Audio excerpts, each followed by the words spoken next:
दोस्तों, आज हम बात करने वाले हैं एक ऐसी साई-फाई फिल्म की जहां एलियन इन्वेजन से ज्यादा खतरनाक साबित होती है इंसानों की नफरत।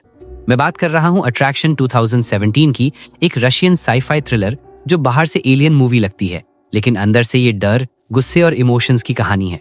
कहानी तब शुरू होती है जब मॉस्को के आसमान में एक एलियन स्पेसशिप दिखाई देता है। रूसी सेना उसे दुश्मन समझकर हमला कर देती है और वो जहाज शहर में क्रैश हो जाता है। इस हादसे में कई लोग मारे जाते हैं और पूरा इलाका लॉकडाउन में चला जाता है। इसी बीच कहानी जुड़ती है यूलिया से, जो एक एलियन से मिलती है, लेकिन ये एलियन राक्षस नहीं बल्कि इंसानों जैसा ही महसूस करता है। अब सवाल ये है कि असली खतरा एलियंस है या फिर इंसानों का डर और भीड़ की हिंसा। आज की इस वीडियो में हम अट्रैक्शन की पूरी कहानी, इसके ट्विस्ट्स और एंडिंग को सिंपल तरीके से समझेंगे। अगर वीडियो पसंद आए तो लाइक और सब्सक्राइब जरूर करना। So now with that said, let's roll the intro.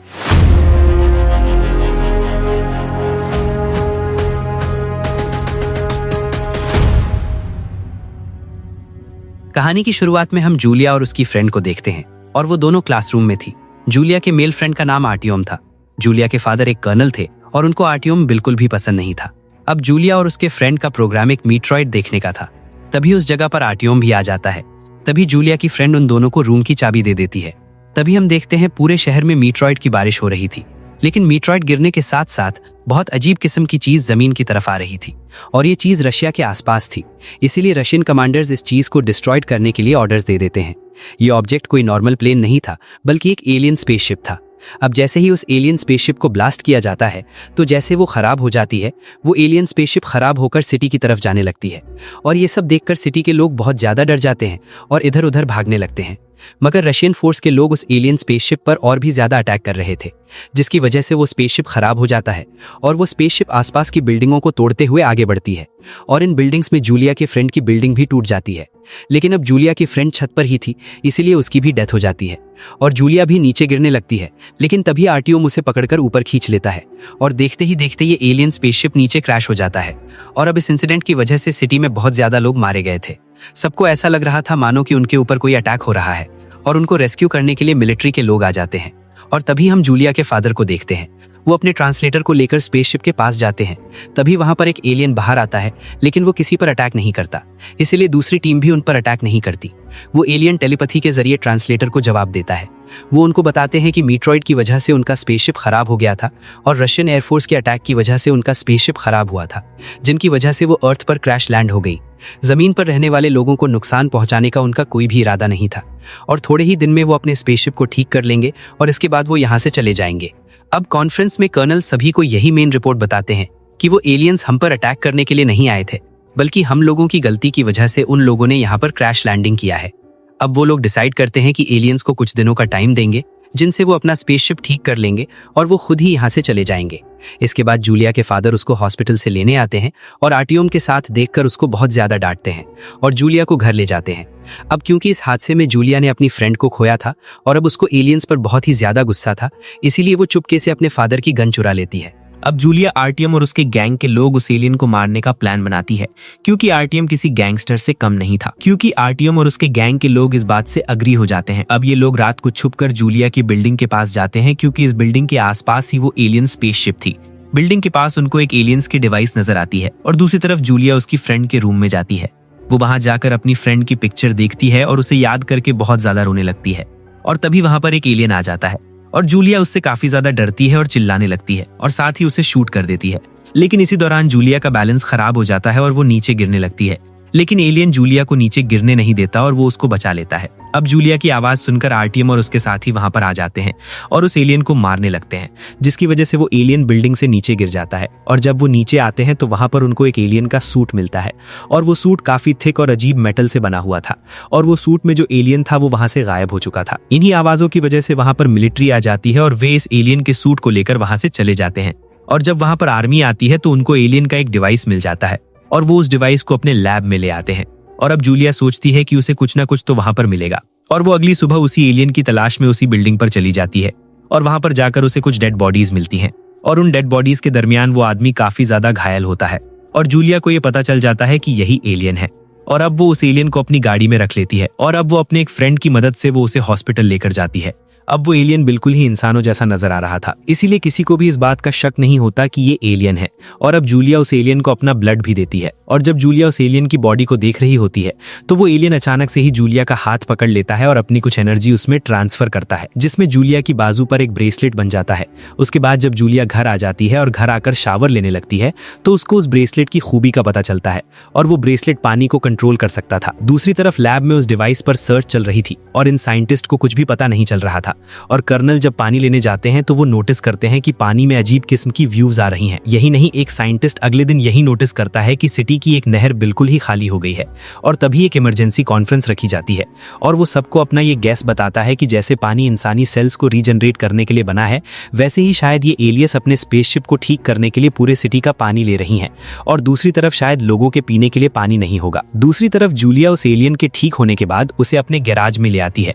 Alien दिखने में बिल्कुल ही इंसानी लड़कों जैसा दिख रहा था और एलियन जल्द ही इंसानों की लैंग्वेज भी सीख लेता है। और वो एलियन जूलिया को बताता है कि मेरा नाम हैकन है, और वो ये भी बताता है कि मुझे यहाँ से निकलने के लिए मुझे मेरा डिवाइस चाहिए। अगर मुझे मेरा डिवाइस नहीं मिला तो मैं कभी भी अपने प्लेनेट पर नहीं जा पाऊंगा। हैकन अब उसी डिवाइस की बात कर रहा था जो मिलिट्री के पास था, लेकिन जूलिया अब उसकी मदद करने के लिए मना कर देती है और उसको अपने घर से बाहर निकाल देती है। हैकन वहां से जा ही रहा था, तभी पुलिस उसको ट्रक डीलर समझकर पकड़ लेती है। लेकिन अब जूलिया पुलिस को कुछ भी नहीं बता पाती और पुलिस हैकन को अपने साथ ही ले जाती है। दूसरी तरफ आरटीएम और उसके साथी उस एलियन सूट को तोड़ने की कोशिश कर रहे होते हैं, लेकिन वो सूट इतना ज्यादा मजबूत था कि उसको कुछ भी नहीं होता। लेकिन मजाक मजाक में आरटीएम का एक दोस्त उस सूट में हाथ डाल देता है और एलियन की नकल करने लगता है। तभी वो मेटल सूट एक्टिवेट हो जाता है और वो उसकी बॉडी से जुड़ने लगता है, लेकिन काफी ज्यादा मेहनत के बाद वो उसका हाथ अलग कर पाते हैं। अब ये सब देखने के बाद आरटीएम का दोस्त उस पर गुस्सा करता है और उसे कहता है कि तुमने अपने घर में ये क्या रखा हुआ है। अब आरटीएम और उसके दूसरे साथी भी टेंशन में आ जाते हैं। अब वो ये सोचते हैं कि ये मेटा सूट पता नहीं क्या क्या करेगा। अब आरटीएम अपने दूसरे साथियों से ये कहता है कि अब हमें इस मेटल सूट को आर्मी के हवाले कर देना चाहिए। उधर दूसरी तरफ सिटी में पानी ना होने की वजह से लोग काफी ज्यादा गुस्सा थे और सभी लोग प्रोटेस्ट करने के लिए सड़कों पर आ गए थे। अब आरटीएम मेटल सूट को बताने के लिए आर्मी के पास जाता है। तभी वहां पर उन लोगों के दरमियान फाइट हो जाती है और पुलिस वाले आरटीएम को पकड़कर ले जाते हैं, क्योंकि वहां पर जूलिया के फादर आ गए थे जो आरटीएम को बिल्कुल भी पसंद नहीं करते थे। अब जूलिया हैकन को छुड़वाने के लिए पुलिस स्टेशन जाती है, जहां पर वो आरटीएम को भी देखती है। अब जूलिया आरटीएम से बात करने के लिए उसके पास जाती है, लेकिन पुलिस आरटीएम को वहां से ले जाती है। अब जूलिया हैकन को छुड़ा लेती है ये कहकर कि वो मेरा फ्रेंड है। जूलिया हैकन को कुछ बातें सिखाती है ताकि लोगों को कुछ शक ना हो कि वो एलियन है, और इन्हीं बातों के दरमियान उनकी फ्रेंडशिप हो जाती है। और जूलिया अब ये बात भी डिसाइड कर लेती है कि वो हैकन की हेल्प करेगी, और वो इस बात को भी जानती थी वो डिवाइस जिसकी हैकन को जरूरत है वो लैब के अंदर है। और अब जूलिया हैकन को लेकर अपने फादर से मिलने जाती है। अब जूलिया झूठ मूठ का अपने फादर को कहती है कि वो प्रेग्नेंट है, और अब जूलिया के फादर उसको बहुत ही ज्यादा डांट रहे थे। जूलिया दरअसल अपने फादर को बिजी रखना चाहती थी। वो चुपके से उनका पास चुरा लेती है और वो पास हैकन को दे देती है। अब हैकन चुपके से उस बिल्डिंग के लैब में चला जाता है और वो डॉक्टर का सूट पहनकर लैब में चला जाता है। वहां पर वो अपनी पावर से उस डिवाइस को ओपन कर लेता है और अंदर की जो मेन डिवाइस होती है उसको वो ले लेता है। और बाकी साइंटिस्ट ये देखकर काफी ज्यादा हैरान हो जाते हैं और अलार्म बजा देते हैं। तब तक हैकन वहां से निकलकर जूलिया के पास आ जाता है। अब जूलिया के फादर जो कि बिजी होने वाले थे, वो जूलिया और अपने फ्रेंड को एक गाड़ी में बिठाकर उस जगह से बाहर निकाल देते हैं। अब हैकन को उसके डिवाइस मिल गई थी। अब हैकन भी स्पेसशिप पर जाने के लिए तैयार था। अब जूलिया उसको मना कर देती है और कहती है कि तुम रात को जाना, अभी वहां पर मिलिट्री के लोग होंगे और अगर तुम उस जगह पर गए तो तुम्हें आर्मी के लोग पकड़ लेंगे। अब जूलिया हैकन को अपने घर ले जाती है। दूसरी तरफ कर्नल भी ये बात समझ गए थे कि एलियन कोई और नहीं हैकन है, यानी कि जो उनकी बेटी के साथ है उसका दोस्त। इसीलिए वो उनके फुटेज को ब्रॉडकास्ट कर देते हैं और हैकन को अरेस्ट करने के ऑर्डर दे दिए जाते हैं। और उसके बाद कर्नल घर आने के लिए निकलते हैं, और जब ये बात जूलिया को पता चलती है तो वो हैकन को लेकर वहां से भाग जाती है और सीधा जाती है अपने क्लासमेट के घर। वहां पर जाकर वो चेंज कर लेते हैं और जूलिया हैकन को लेकर एक कॉन्सर्ट में जाती है, क्योंकि हैकन के लिए इससे ज्यादा सेफ जगह कोई और नहीं थी। अब हैकन यहाँ पर अपनी पावर्स को यूज करता है और हैकन जूलिया को अपनी दुनिया में लेकर जाता है, यानी कि वो जूलिया को अपने प्लेनेट पर लेकर जाता है। और वो जगह काफी खूबसूरत थी और हैकन ने ये भी बताया कि इंसानों को यहाँ पर आना अलाउड नहीं है, लेकिन तुम तो स्पेशल हो। हैकन ने ये भी बताया कि अगर कोई इंसान इस प्लेनेट पर जबरदस्ती आने की कोशिश करेगा तो एलियंस उस इंसान को डिस्ट्रॉयड कर देंगे, ताकि उनकी टेक्नोलॉजी का पता किसी इंसान को ना लगे। अब इन्हीं बातों के दरमियान उन दोनों को एक दूसरे से प्यार हो जाता है। तभी वहां पर आरटीएम का फ्रेंड उन दोनों को देख लेता है और वो आरटीएम को बता देता है कि जूलिया किसी और लड़के के साथ है। और अब रात हो जाती है और हेकन के वापस जाने का टाइम हो जाता है। वो जूलिया को लेकर अपने स्पेसशिप के पास चला जाता है। हेकन जूलिया को अच्छा सा गुड बाय करता है। उसके बाद आर्टियम जूलिया को गुस्से से कॉल करता है और वो जूलिया को मिलने के लिए बुलाता है। जूलिया उसे कहती है कि मैं किसी और से प्यार करती हूँ और मैं तुमसे मिलने में बिल्कुल भी इंटरेस्टेड नहीं हूँ। असल में आर्टियम और उसके साथी करीब ही थे और अब वो हेकन को पकड़ लेते हैं और उसे बहुत ही ज्यादा मारते हैं और आर्टियम जूलिया को भी मारता है। ये देखकर हेकन को बहुत ज्यादा गुस्सा आता है और वो वहां पर सभी लोगों को मारने लगता है। उनमें से एक को वो डिवाइस मिल जाती है जो हेकॉन की थी। अब उनको इस बारे में पता चल ही गया था कि कौन ही एलियन है। अब आर्टियम हेकॉन को मारने जाता है, लेकिन वो बुलेट उसके दोस्त को ही लग जाती है और वो मर जाता है। अब इस हंगामे की वजह से वहां पर पुलिस आ जाती है। अब ये देखकर आर्टियम और उसके साथी वहां से भाग जाते हैं, लेकिन पुलिस हेकॉन को पकड़ लेती है। अब आर्टियम नेट पर न्यूज डालता है कि एक एलियन ने मेरे फ्रेंड को मार दिया है और सब लोगों को एलियन के खिलाफ भड़काने लगता है और वो सभी लोगों को एलियन स्पेसशिप पे हमला करने को बोलता है। अब सभी लोग एलियन स्पेसशिप पे अटैक करने के लिए आगे बढ़ते हैं।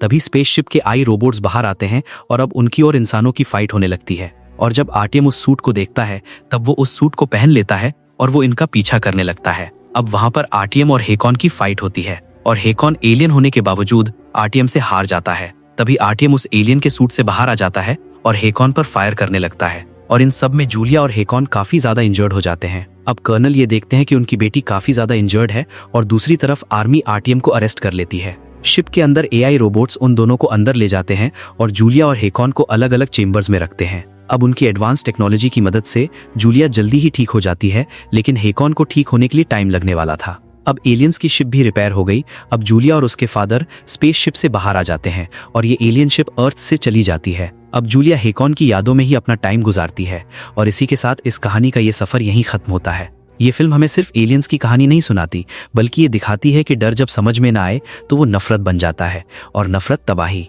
दोस्तों, इस वीडियो को तैयार करने में मैंने पूरी कोशिश की है कि आपको कहानी सिंपल, क्लियर और एंगेजिंग तरीके से समझा सकूं।